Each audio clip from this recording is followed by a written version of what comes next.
Hola, mi nombre es Agustín Folgueira. La clase trata sobre los ganglios de la base, su anatomía, su fisiología y sus implicancias clínicas.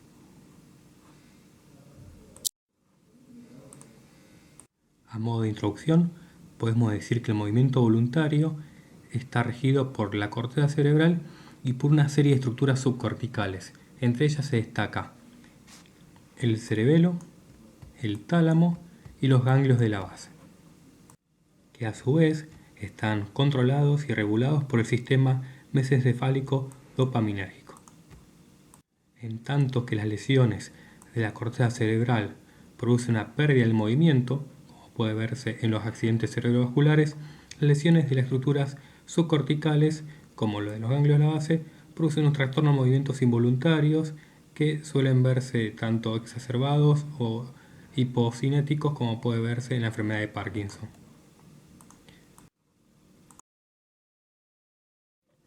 Los ganglios de la base, o núcleos grises de la base, son una serie de estructuras neuronales subcorticales que tienen implicancia en las funciones motoras y no motoras del cuerpo humano. Principalmente nos vamos a dedicar a las funciones motoras, conformadas por unas serie de estructuras subcorticales profundas que se encuentran ubicadas entre los pedúnculos cerebrales por un lado y la corteza cerebral por otro, en la profundidad y en el espacio subcortical del cerebro. Anatómicamente están compuestos por el núcleo caudado, el putamen, el globo pálido y el núcleo accumbens. Aunque fisiológicamente también participan el núcleo subtalámico, la sustancia nigra y el tálamo. Vamos a ver también que la estructura central está formada por el cuerpo estriado, que lo conforman el núcleo caudado, sus diferentes porciones, el putamen y el globo pálido, que participan en funciones principales de la postura y el movimiento. Por su parte, el putamen y el globo pálido forman una estructura conjunta que se llama núcleo lenticular. Por otra parte, el núcleo caudado y el núcleo putamen forman una estructura conjunta que se la denomina neoestriado, por ser en términos filogenéticos más reciente. Entonces hablamos de neoestriado o estriado dorsal por un lado, y cuando hacemos referencia al estriado ventral estamos refiriendo al núcleo accumbens, que estaría en esta posición. En cuanto a su historia, sabemos que Galeno llamaba al núcleo caudado como glúteo por ser una masa gris que protruía sobre los ventrículos laterales, y que posteriormente se denominaba a estos cuerpos basales como cuerpo estriado por ser estructuras grises que estaban fenestradas, estriadas por puentes de sustancia gris, involucraba al caudado, al lenticular y al tálamo. El tálamo posteriormente fue separado de esta clasificación por el anatomista francés Dacier en el año 1786, y que la introducción del término ganglios de la base fue realizada por Farrier en 1876. Este conocimiento sobre los ganglios de la base evolucionó y hasta el siglo XX, donde se empezó a conocer sus importancias en las funciones motoras y sus conexiones recién a finales de la década de 1960. Para continuar con la clase, vamos a comenzar a hacer una descripción anatómica de cada estructura involucrada en los ganglios de la base. Como ya nombramos, el cuerpo estriado está formado por el putamen, el globo pálido y el núcleo caudado. Y llamamos neoestriado la conformación de entre el caudado y el putamen. El neoestriado es la referencia más importante del sistema de los ganglios de la base y donde se recibe mayor cantidad de fibras de proyección. Está ubicado en la corteza, en el interior del hemisferio cerebral, separado del resto de las estructuras por una serie de estructuras de sustancia blanca. Dentro de esta, una muy importante es la cápsula interna, que separa al núcleo lenticular del tálamo y divide al cuerpo estriado en una porción interna que está dada por el núcleo caudado y una porción externa que está dada por el núcleo lenticular. Las neuronas que conforman el cuerpo estriado suelen ser de una forma muy heterogénea, con muchas dendritas con forma de espina, por lo tanto se llaman neuronas espinosas, y tienen además un axón largo, un cilindro de eje largo, que también sirve por lo que tiene una actividad de proyección a distancia y una actividad de interacción local por estas dendritas. El neurotransmisor que más se utiliza es GABA, por lo tanto su función es inhibitoria. Como ya nombramos, el neoestriado tiene principalmente una disposición de neuronas muy similares que no tienen ninguna disposición ni ninguna laminación uniforme. Son dos tipos de neuronas. Más importantes que nombramos son las neuronas espinosas, que ocupan el 96% de las neuronas de esta estructura. Son neuronas con una cantidad de árboles dendríticos muy abundantes, con espinas y una proyección axonal prolongada. Tienen entonces una actividad de proyección y una actividad local, regulatoria. El neurotransmisor que utilizan es GABA, por tanto su actividad preferentemente es inhibitoria. Conforman la principal proyección del neoestriado estas células espinosas y son neuronas que están en silencio, pero se activan cuando reciben aferencias de la corteza. El otro 4% de neuronas son las neuronas no espinosas, que tienen una menor arborización dendrítica, tienen axones cortos y tienen actividad local en el estriado. Y si bien son escasas, se vio que aumentaban su cantidad en la enfermedad de Parkinson. El núcleo caudado, como vemos, rodea por fuera al tálamo. Tiene una estructura de C, cóncava hacia adelante o forma de herradura, donde su extremidad inferior y su extremidad superior quedan casi al mismo nivel. Como vemos en este preparado anatómico, su color es gris rojizo y tiene tres porciones. Una porción más voluminosa, anterior, que es la cabeza del núcleo caudado. Una porción inferior, pequeña, de pequeño tamaño, que está en el lóbulo temporal, que es la cola. Y el cuerpo, que se encarga de unir la cabeza con la cola. Inicialmente vemos que la cabeza del núcleo caudado es una estructura prominente que protruye sobre el asta frontal del ventrículo lateral y se relaciona con la sustancia perforada anterior, con la rodilla del cuerpo calloso y con el putamen. Vemos además que está separado del putamen por una cápsula, por una sustancia blanca llamada cápsula interna, el cual está atravesada por numerosos puentes de sustancia gris, son puentes putaminocaudales, que le dan el aspecto estriado y de ahí el nombre de cuerpo estriado. Y por delante de la cápsula interna del brazo anterior se fusionan estas dos estructuras, el caudado y el putamen, en el estriado ventral, cuya estructura más importante es el núcleo accumbens. Arbitrariamente se determina que la separación entre cuerpo y cabeza está dada por un eje vertical, un plano vertical que pasa por el foramen interventricular o foramen de Monro, que separa cuerpo de cabeza. Y además vemos que las dos cabezas del caudado están separadas por las astas frontales y por este septum pelúcido. Y como vemos, la cabeza del caudado se continúa con la cola a nivel del foramen de Monro. El cuerpo se va adelgazando hasta llegar a la cola y el cuerpo, hasta llegar a la encrucijada, va por un recorrido que es dorso-lateral al tálamo. Bueno, y además vemos que tiene una cara superior cubierta por epéndimo que se relaciona con la pared lateral del asta frontal del ventrículo lateral y una pared externa o inferior que se relaciona con la cápsula interna. Tenemos un borde externo que se relaciona con el ventrículo y un borde interno de este cuerpo del núcleo caudado que se relaciona con este surco, que es el surco tálamo estriado, donde tenemos diferentes estructuras importantes como son la tela coroidea, la vena tálamo estriada y la estría terminal.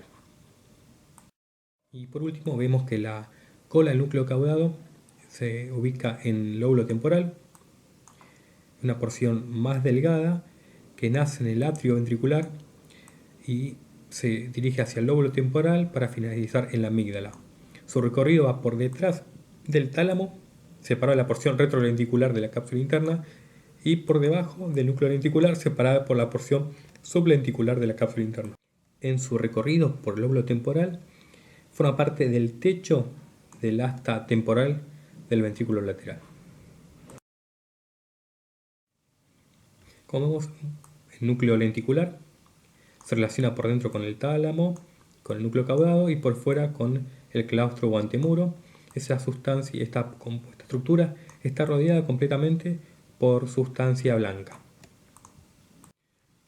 Tenemos cápsula interna por dentro y cápsula externa por fuera. Este núcleo se encuentra separado de la ínsula por una estructura gris llamada claustro, como dijimos recién, interpuesta por dos porciones de sustancia blanca, una de la cápsula externa entre el lenticular y el antemuro, y la cápsula extrema entre el antemuro y la ínsula. Además, vemos que su estructura interna no es homogénea y hay dos haces de sustancia blanca que separan en tres porciones el núcleo lenticular. Tenemos la lámina medular interna, la lámina medular externa. Entonces tenemos la lámina medular interna que separa el globo pálido interno del globo pálido externo, y la lámina medular externa que separa el globo pálido externo del putamen. Entonces acá vemos una sección axial, horizontal, que el núcleo lenticular, ubicado en la profundidad del hemisferio cerebral, tiene estructura de forma de lente, por eso es el núcleo lenticular, o de pirámide, que tiene una base externa y un vértice interno. Vemos que tenemos dentro del núcleo lenticular una porción externa que es el putamen y una porción interna que es el globo pálido. Y como vemos, el globo pálido tiene tendencia a converger hacia su extremidad medial. Por lo tanto, la porción anterior y posterior del núcleo lenticular está dada por el putamen. En cuanto a las caras del núcleo lenticular, vemos que tenemos una cara externa o base de la pirámide que está en contacto con la cápsula externa que lo separa del claustro por fuera. Tenemos una cara inferior que es casi horizontal, que se relaciona con la sustancia blanca del lóbulo temporal y a su vez con el techo, el asta temporal del ventrículo lateral, con el núcleo caudado, con su cola, y en ocasiones con la comisura blanca anterior. En cuanto a la cara superomedial, vemos que es oblicua hacia abajo y hacia adentro. Durante todo su recorrido se relaciona con la cápsula interna y suele haber puentes de sustancia gris que unen el caudado con el núcleo lenticular.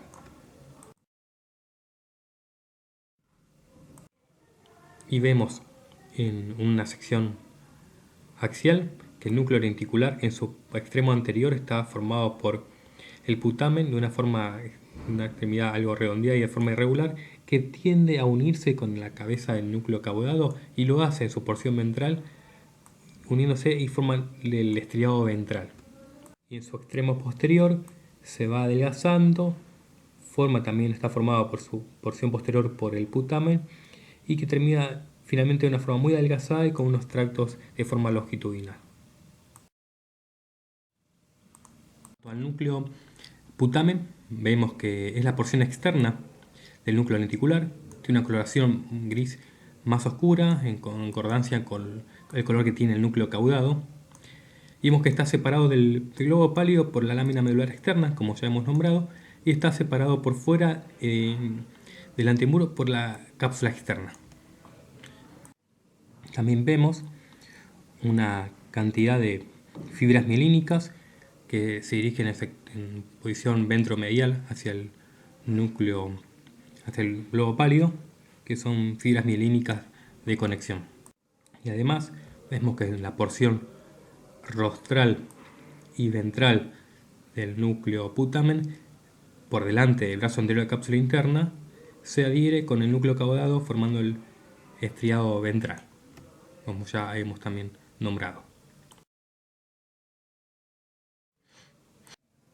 Y ahora vemos en un corte coronal que la porción del globo pálido está por dentro del núcleo del putamen, separado del tálamo por la cápsula interna, y es un color más pálido. Esto se debe a una gran cantidad de fibras mielínicas que le dan esta tonalidad. Esto es porque el globo pálido es la porción eferente de todos los ángulos de la base. Entonces vemos que en toda esta posición, por dentro del putamen, por fuera de la rodilla de la cápsula interna, el globo pálido está dividido por dos láminas medulares. tenemos un globo pálido interno que se encuentra entre la cápsula interna y la lámina medular interna, y el globo pálido externo que se encuentra entre la lámina medular interna y entre la lámina medular externa. Estos son los dos segmentos del globo pálido. Tanto el globo pálido interno como externo son citológicamente similares. La diferencia estaría en que el globo pálido externo tiene un tamaño más abundante y con mayor cantidad de neuronas.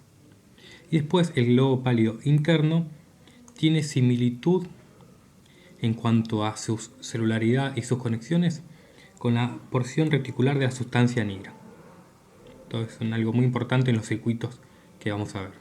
Las neuronas del pálido y de la sustancia negra son unas 100 veces menos numerosas que las que están del neostriado. Esto se debe a que el pálido es un sitio de convergencia de aferencias. El 90% de las aferencias del pálido y de la sustancia negra reticular provienen del neostriado. Entonces se forma un género de convergencia de aferencias y de proyecciones de hacia fuera de los ganglios de la base. El antemuro, también llamada claustro, es una lámina delgada de posición vertical de sustancia gris que se encuentra entre la ínsula y el putamen, separado del putamen por la cápsula externa y separada de la ínsula por la cápsula extrema. Su disposición vertical es de un espesor de bien delgado en la porción superior que se va engrosando progresivamente hacia su parte inferior hasta perderse en el putamen en la proximidad de la sustancia perforada anterior. La región subtalámica se encuentra caudal con respecto al tálamo, medial con respecto a la cápsula interna y caudal y lateral con respecto al hipotálamo. La región subtalámica conforma tres estructuras, que es el núcleo subtalámico, la zona incierta y los campos de Forer. Pero la estructura más importante es el núcleo subtalámico, que tiene una forma de lente biconvexa y se relaciona con las partes mediales y rostrales de la sustancia negra. Está constituido por neuronas glutamatérgicas, por lo tanto son excitatorias, y son las neuronas aferentes excitatorias de los ganglios de la base que actúan sobre el globo pálido y la sustancia negra. Y vemos finalmente que la sustancia negra se encuentra ubicada en el mesencéfalo entre el pie de los pedúnculos cerebrales y el tegmento mesencefálico. Y se encuentra dividida en dos porciones la sustancia negra, una porción que hablamos compacta y una reticular. Y vemos que la porción compacta es la porción más extensa y más proximada al tegmento mesencefálico, tiene un color muy oscuro debido a la presencia de neuronas con melanina y es rica en células que producen dopamina. Entonces vemos que es importante en la fisiopatología de Parkinson. Y por otro lado, la porción reticular está formada por neuronas de una disposición más irregular que son GABAérgicas y similares a las que tienen globo pálido medial. Por lo tanto, hablamos que la porción reticular, sustancia negra, y la globo pálido medial son los núcleos de deferencia más importantes de los ganglios de la base que se dirigen hacia el tálamo. Y una vez visto su anatomía, vamos a ver cómo se conectan estas estructuras de los ganglios de la base. Vamos a ver que en cuanto a las conexiones aferentes, la mayoría de las aferencias a los ganglios de la base son recibidas por el cuerpo estriado, que recibe proyecciones de toda la corteza cerebral, excepto de áreas primarias auditivas y visuales y del área olfatoria. Y las proyecciones de la corteza cerebral al estriado son directas e indirectas. De las directas llegan al estriado a través de la cápsula interna y de la cápsula interna y de la cápsula externa. Y las proyecciones indirectas incluyen la vía córtico-tálamo-estrial, colateral de la vía córtico-olivar y colateral de la vía córtico-pontina. Vemos en color negro las vías córtico-estriadas que van hacia el caudado y el putamen y son vías que utilizan glutamato como neurotransmisor. En color rojo vemos las nigroestriadas que nacen de la porción compacta de la sustancia negra, van hacia el putamen y el caudado y utilizan dopamina como neurotransmisor. Y en color azul las talamoestriadas que van al putamen y al caudado. Vemos que Todas las regiones del neoestriado reciben aferencias de la neocorteza. ¿Sí? Toda la neocorteza va al neoestriado y todo el neoestriado recibe aferencias de la neocorteza con una cierta superposición. Y los aferentes neoestriados de la corteza cerebral terminan principalmente en las espinas dendríticas de las neuronas espinosas que están en el neoestriado. Son excitatorias y tienen glutamato como neurotransmisor. Otra aferencia al neoestriado son las conexiones nigroestriadas, que nacen de las porciones 2/3 rostrales de la porción compacta de la sustancia nigra y se proyectan a la cabeza del núcleo caudado y hacia la parte posterior del putamen. Y como sabido, la dopamina, que sale de estas fibras nigroestriadas, ejerce un efecto excitatorio sobre las neuronas estriatales con receptor de dopamina tipo 1 y esta dopamina también ejerce un efecto inhibitorio de las neuronas del neoestriado que tienen receptor dopamina tipo 2. Esto tiene importancia en las vías motoras que vamos a ver directas e indirectas posteriormente.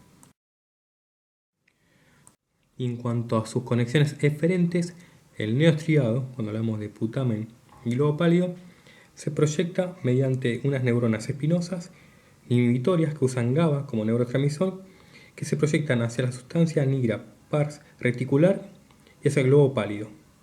Y esta proyección se realiza mediante dos vías: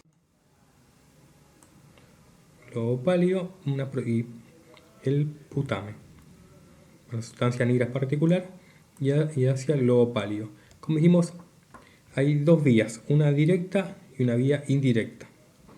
La proyección directa es del neoestriado hacia el segmento interno del globo pálido y a la pars reticular, sustancia nigra. Y la proyección indirecta es del neoestriado hacia el segmento lateral del globo pálido. Y estas dos vías tienen efectos opuestos en cuanto a lo motor. Sabemos que la activación de la vía directa conduce a un efecto facilita el movimiento a través de una acción sobre el tálamo. Y la activación de la vía indirecta, que va del neoestriado hacia el segmento lateral del globo pálido, da lugar a un aumento de la inhibición del tálamo y la actividad motora. Y en estas proyecciones eferentes del neoestriado se dirigen una porción, como dijimos, al globo pálido y otra a la sustancia nigra pararticular. Y estas estriadoníricas salen de las neuronas espinosas, como dijimos, y son unas eferencias inhibitorias que utilizan GABA como neurotransmisor y casi todas van a la porción reticular. En cuanto a las aferencias del globo pálido, la diferencia con respecto al neoestriado es que el globo pálido no recibe aferencias ni de la corteza ni del tálamo. El globo pálido recibe aferencias de dos estructuras.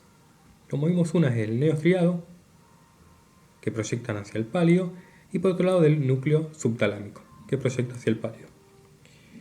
La eferencia del neoestriado es inhibitoria, por lo tanto es GABA, y la aferencia del núcleo subtalámico es excitatoria y utiliza glutamato.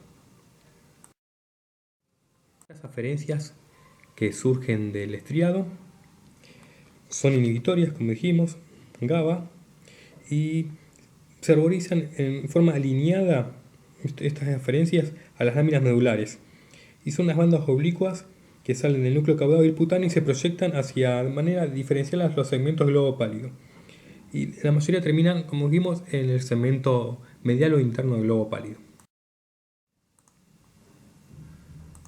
Las aferencias que recibe del núcleo subtalámico, ya dijimos que son excitatorias, utilizan glutamato y se generan tiene una posición paralela a las láminas medulares. La mayoría se origina en las células de los 2/3 laterales del núcleo subtalámico y se proyectan hacia las láminas, hacia el globo pálido, sobre todo el segmento lateral del mismo. La diferencia más importante de los ganglios de la base pasa a través del globo pálido y se distribuye principalmente a dos estructuras. El globo pálido medial se dirige hacia el tálamo y las eferencias del globo pálido externo se dirigen principalmente al núcleo subtalámico. Las fibras que se dirigen del globo pálido al tálamo es la principal eferencia del ganglio de base y está formada por un conjunto de fibras del segmento interno del globo pálido y la pars reticular de la sustancia negra. Y al dirigir hacia el tálamo lo hacen por dos caminos distintos. Algunas atraviesan la cápsula interna y se unen al tálamo formando este fascículo lenticular, atravesando la cápsula interna. Y otras eferencias rodean la cápsula interna formando esta asa lenticular hasta llegar al tálamo. Estas dos eferencias circulan en este sector, en este sector que se llama campo H de Forel o campo prerúbrico, y a continuación se unen al fascículo talámico o campo H1 de Forel para llegar a los núcleos talámicos. El neurotransmisor de esta eferencia es GABA y la eferencia del palio inhibe las consecuencias hace un efecto inhibitorio. Y las proyecciones del palio hacia el tálamo y del nigro hacia el tálamo constituyen el enlace del neoestriado que tiene con la corteza cerebral. Como vimos, el asa lenticular, en rojo, se origina en el segmento interno del globo pálido y forma un haz bien definido, que sigue un trayecto en dirección ventral y medial y rodea el brazo posterior de la cápsula interna para llegar al campo H de Forel. Y en este esquema vemos que del segmento medial del globo pálido salen de su porción más lateral las fibras que forman el haz lenticular. En cambio, el fascículo lenticular se origina de las porciones más internas de este segmento y atraviesa las partes ventrales de la cápsula interna hasta llegar hasta el núcleo subtalámico. Las fibras del fascículo lenticular se llaman campos H2 de Forel, y mientras que las fibras del fascículo lenticular recorren un trayecto distinto a través de la cápsula interna, pasan en situación medial para unirse a las fibras del asa lenticular en el campo H de Forel. Entonces las fibras del fascículo lenticular más la asa lenticular se unen en el campo H de Forel y finalmente ingresan al fascículo talámico para así llegar hacia el núcleo subtalámico.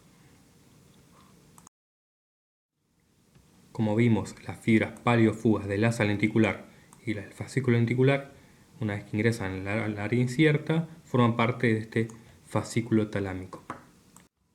Entonces este haz compuesto, este fascículo talámico o fascículo H1 de Forel, se proyecta sobre la zona incierta para terminar en subdivisiones talámicas en los núcleos ventral talámico, dentro del tálamo. Bien.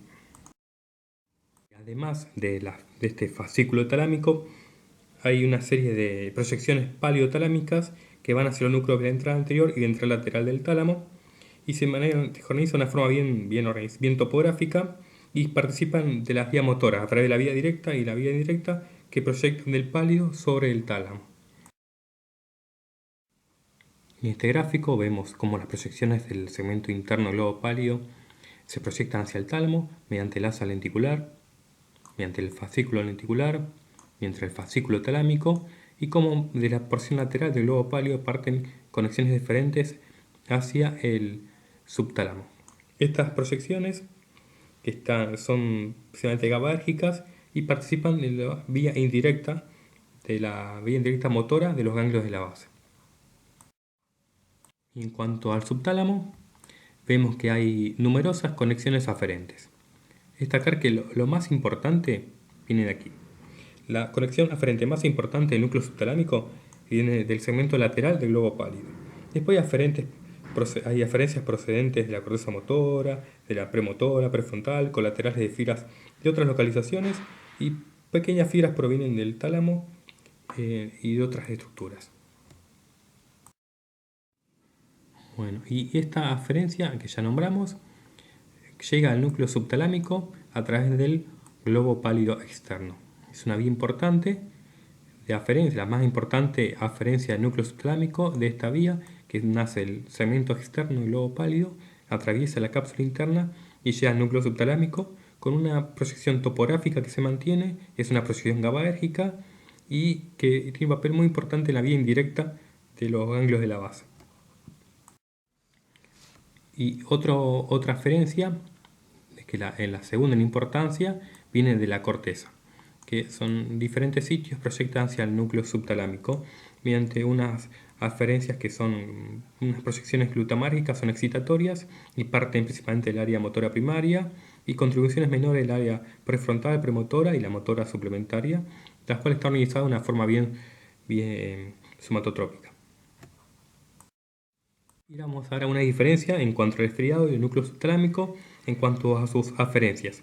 La aferencia cortical del núcleo subtalámico proviene del lóbulo frontal, de áreas motoras, en tanto que el estriado recibe aferencias de todas las áreas corticales, y la eferencia que produce el estriado es GABA, es inhibitoria, y la eferencia que produce el núcleo subtalámico no es GABA, es glutamático, y por lo tanto es excitatoria y una vía rápida.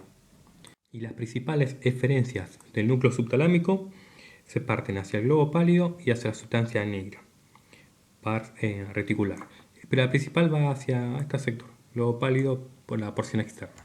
Y finalmente, sabemos que la proyección eferente del núcleo subtalámico, a diferencia del estriado, es que el núcleo subtalámico va a muchas neuronas y es una porción divergente, rápida, en tanto que el estriado se enfoca más en una neurona y es una eferencia inhibitoria bien localizada. La del subtálamo es algo más amplio y excitatoria.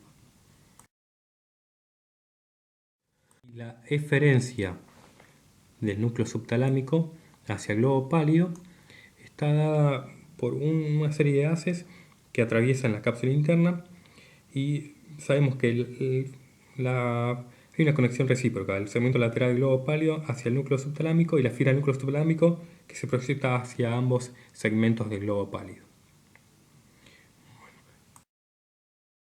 Bueno, ya vimos entonces las conexiones que tienen los ganglios de la base, los diferentes núcleos entre sí, con diferentes porciones del sistema nervioso, y ahora vamos a ver cómo estas interacciones influyen en la actividad motora a través de dos vías, una vía directa y una vía indirecta. Y para entender la actividad motora, sabemos que la corteza cerebral descarga impulsos no solo a través de las vías córtico-espinales, sino que también en hasta una serie de proyecciones córtico-estriadas al cuerpo estriado. Estos impulsos nerviosos llegan a los ganglios de la base y después regresan a la corteza cerebral, después de pasar por una serie de estaciones sinápticas donde se hace un circuito cerrado. Y estas dos rutas, de las cuales es capaz de controlar la actividad motora, son dos, una vía que llamamos directa y una vía indirecta. La clave en esto está en un juego que hay entre los neurotransmisores, que son inhibitorios y otros estimuladores, y con cuyo resultado final va a ser que el movimiento se pueda inhibir o se pueda facilitar, teniendo en cuenta que siempre esta modulación inicial depende de una actividad que hace la dopamina a través de la vía directa e indirecta de esta dopamina que sale del mesencéfalo y que actúa sobre el estriado. Y el comportamiento motor no depende de este equilibrio entre inhibiciones y facilitaciones a través de estos neurotransmisores. Y en esta vía directa podemos decir que entre este circuito que hay entre corteza, tálamo y corteza se interponen dos estructuras. Por un lado tenemos la corteza cerebral y sus proyecciones córtico-estriadas, y por otro lado tenemos el tálamo. Y el tálamo que cierra el circuito hacia la corteza cerebral nuevamente para facilitar o inhibir el movimiento. Y en este juego se interponen dos estructuras con neuronas espinosas, una es el cuerpo estriado y otra es el segmento interno del globo pálido. Ambas proyecciones son inhibitorias, utilizan GABA y GABA. Estas proyecciones son inhibitorias. Y algo importante es que las neuronas espinosas del neoestriado, que están aquí, implicadas en la vía directa, tienen receptores de dopamina tipo 1, y entonces la dopamina que se libera de las fibras nigroestriadas son estimuladoras de este tipo de esta vía y de estos movimientos. Entonces, lo que vemos es que la corteza cerebral, a través de esta vía córtico-estriada excitatoria que utiliza glutamato, estimula el estriado. Entonces el estriado, el cual está estimulado, ejerce su acción inhibitoria sobre el globo pálido interno y la sustancia negra pars reticular. Este, al estar inhibido, deja de hacer inhibición sobre el tálamo. Entonces se desinhibe esta inhibición del tálamo y el tálamo, estando activado, ejerce su influencia estimuladora sobre la corteza cerebral. Y el resultado final es la facilitación de los movimientos a través de la vía directa. Y con la vía directa se refuerza la desinhibición sobre los axones tálamo-corticales que discurren por la corona radiata y se proyectan sobre casi la totalidad de la corteza cerebral. Entonces el aumento resultante de esta actividad de las neuronas talámicas provoca una excitación, entonces así, de las células de la corteza cerebral.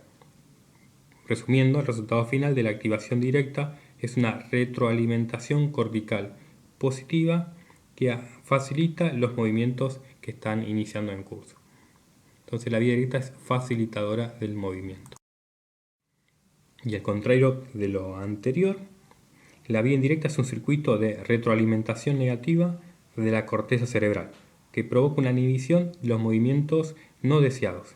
Este circuito es más complejo que el anterior y la modulación de dopamina procedente de las fibras nigroestriadas se realiza sobre las neuronas espinosas del cuerpo estriado, pero que en este caso tienen sobre los receptores dopaminérgicos tipo 2.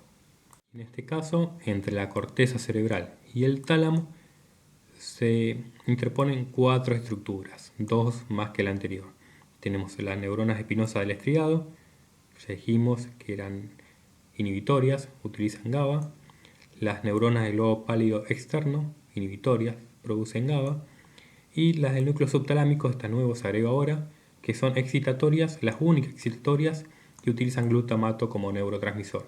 Y también se agrega otra estructura más, que es el globo pálido interno, junto con la pars reticular de la sustancia negra, que ejercen su acción sobre el tálamo. Y finalmente el tálamo hacia la corteza cerebral, cerrando este circuito de la vía indirecta.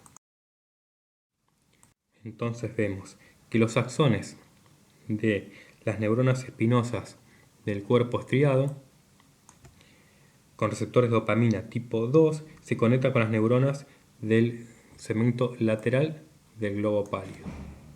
Estas neuronas se entrelazan con el núcleo subtalámico a través del fascículo subtalámico. Las neuronas del núcleo subtalámico se proyecta la porción reticular de sustancia negra y se proyecta también hacia el segmento interno del globo pálido. Y del segmento interno del globo pálido, como en la vía directa, se proyecta hacia el tálamo y del tálamo se proyecta hacia diferentes sitios de la corteza cerebral.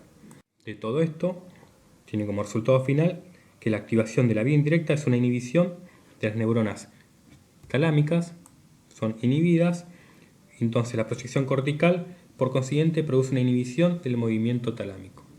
Es una vía inhibitoria del movimiento. Ya vimos entonces las dos vías motoras, una vía directa, facilitadora del movimiento, y una vía indirecta que inhibe el movimiento. Y en base a esto vamos a ver cuáles son las funciones motoras de los ganglios de la base. Por un lado sabemos que los ganglios de la base tienen un papel fundamental para planificar, iniciar y finalizar el movimiento, sobre todo en aquellos que existe una dimensión cognitiva más compleja. Tiene a cargo de la ejecución del movimiento que es automático según lo ya aprendido de forma motora. O sea, a medida que uno aprende una habilidad motora, los ganglios de la base toman una función de ejecutar esta destreza de forma automática. Y cuando se dañan los ganglios de la base, lo que se puede ver es que el individuo debe regresar a un mecanismo cortical que es más lento y menos automático y menos preciso. Entonces los ganglios de la base también participan de una preparación del acto motor. Seleccionan los programas que ya fueron aprendidos, que se adecúen más a la actividad que voy a realizar y refuerzan el patrón motor seleccionando la ejecución más eficiente y suprimiendo aquellos que pueden ser conflictivos para la acción que voy a realizar. Entonces participan en la actividad motora, pero con un componente cognitivo, influyen en esta actividad. Otra acción de los ganglios de la base es el control motor en la preparación para el movimiento, en el que ajustan la información aferente del programa motor para realizarlo de una forma más adecuada al movimiento influyendo en la degradación del mismo, la velocidad y la amplitud del movimiento. Tiene especial importancia esto en los programas motores de movimientos finos, como la escritura, y como aquellos que tienen que hacer movimientos repetitivos muy similares como la locomoción. Y en esta regulación de la actividad motora participan diferentes aferencias y eferencias, y una actividad principalmente surge de la corteza cerebral con una gran participación de los ganglios de la base. La actividad que surge, el movimiento que surge a nivel de una idea de la corteza cerebral, va hacia los ganglios de la base con una instrucción de la corteza al estriado que comienza la acción. Posteriormente, la aferencia de la sustancia negra al estriado proporciona una especie de amortiguación continua para que se pueda realizar este movimiento, facilitando o inhibiendo el mismo. Y la aferencia del tálamo pasa a otro sitio y informa que actualiza el estriado, lo va actualizando sobre la actividad de otros sistemas relacionados con el movimiento. Y finalmente el estriado integra toda esta información, le provee al globo pálido esa misma para que influya sobre el tálamo, y el tálamo sobre las diferentes localizaciones de la corteza cerebral, y finalmente así regular este movimiento a través de todas estas vías y hacer una eferencia motora mucho más efectiva. Bueno, y para finalizar, vamos a ver unas implicancias clínicas de esta actividad de los ganglios de la base. Sobre todo vamos a ver cuando hay un trastorno donde se exacerba el movimiento de los ganglios de la base y una patología en la cual disminuye esta actividad de los ganglios de la base. Bueno, para iniciar con el trastorno hipercinético, vamos a hablar de la corea. La corea es un trastorno del movimiento que se caracteriza por unas sacudidas rápidas, frecuentes, son involuntarias y sin un propósito determinado, que afecta a tronco, también afecta a las extremidades y a la cabeza, y se suele acompañar de gestos en la cara. Se piensa que esta anomalía se centra en un déficit o una alteración del núcleo caudado, donde existen valores reducidos de neurotransmisores, sobre todo de GABA. Y hay dos tipos de corea. Una que es conocida como corea de Sydenham, que es una benigna y irreversible y se asocia sobre todo a la fibra reumática y aparece en chicos. Y una variedad maligna, que es la corea de Huntington, que es un trastorno hereditario de característica dominante, o sea que se ve en descendencias de padres a hijos, y está ligado a un defecto genético en el cual hay una acumulación de tripletes que generan de forma progresiva un deterioro neurológico y trastornos del movimiento. En la enfermedad de Huntington, lo que vemos es un trastorno hipercinético. Se exacerban los movimientos de tipo de torsión a modo de baile, que por eso se llaman coléricos, y que no tienen una finalidad determinada. Y lo que se sabe es que hay una pérdida por este defecto genético de neuronas espinosas del estriado. Entonces estas son las que se proyectan en el globo pálido externo y que dan lugar a inicio de la vía indirecta. Esta pérdida produce una desinhibición de las neuronas palidales externas y que se produce inhibición del núcleo subtalámico. Este núcleo subtalámico que está inhibido proyecta hacia las neuronas palidales internas, que se vuelven hipoactivas. Normalmente están muy hipoactivas, y por lo cual se produce una poca inhibición del tálamo, y el tálamo está exacerbado y proyecta hacia la corteza cerebral. Este desequilibrio de la vía indirecta produce una estimulación excesiva del tálamo que finalmente va hacia la corteza de forma incrementada. Esta excitación a la corteza está incrementada y producen estos movimientos coreicos. Bien, y vamos a ver otro caso en el cual hay trastornos hipocinéticos con menor disminución del menor movimiento. Y es de la enfermedad de Parkinson, que es una enfermedad neurodegenerativa bastante frecuente en el anciano, de causa idiopática, y se produce por la destrucción de la pars compacta de los ganglios de la base, que por lo tanto se pierde esta eferencia de la dopamina sobre la vía nigroestriada, y los signos clínicos aparecen cuando se destruye la sustancia negra se dice un 80%. Las manifestaciones clínicas importantes hablamos sobre todo de disminución del movimiento. Hay una hipocinesia o bradicinesia, y también se acompaña de temblor, rigidez, inestabilidad postural. El temblor de la enfermedad de Parkinson es un movimiento fino, rítmico, que se observa mejor en reposo, cuando la postura del miembro está fijo, y no tanto el movimiento, no se afecta no es un temblor de movimiento. La rigidez que se presenta se caracteriza por una resistencia al movimiento pasivo de una articulación en todos los movimientos y típicamente sale una rigidez de rueda dentada con un aumento del tono muscular con sobreacción a la movilización. Y la hipocinesia se manifiesta con disminución o ausencia de movimientos, por ejemplo, el balanceo de los brazos al caminar, una dificultad para iniciar el movimiento o para efectuar movimientos lentos, y esto trae grandes dificultades para la vida diaria, como para vestirse, el comer, alimentarse y higienizarse.